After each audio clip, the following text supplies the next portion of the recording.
Hey guys, what's happening? How to fix Dota 2 PAK01 VPK Corrupt Error.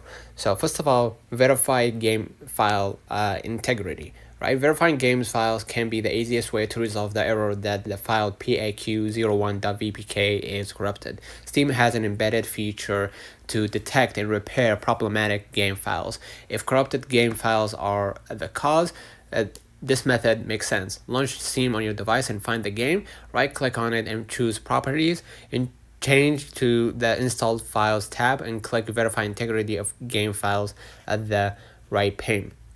Next, check the RAM issue. According to some Dota 2 players, they successfully fixed the Dota 2 PAK01.vpk corrupted error by lowering the computer RAM frequency or replacing the memory stick.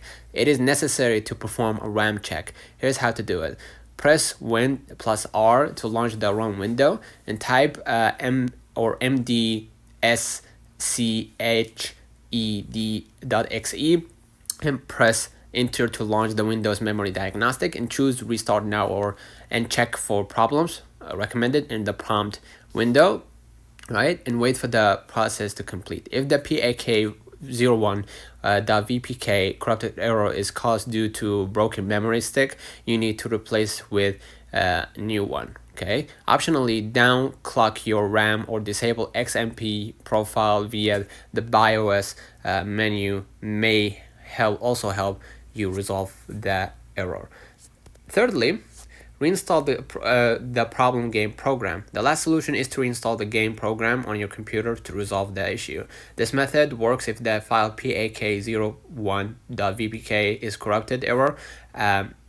It happens because of game file issue or program incompatibility problems. So go to the control panel and search for the game and then hit enter to open the window. Choose uninstall program under the program section and you can browse the program list to find the problematic game program, and then right click on the program and choose uninstall. And after completing the uninstallation process, go to Steam to re-download it on your computer. Ensure to complete the download process. So let me know in the comments if this video helped you. Don't forget to like and subscribe. See you in the next one.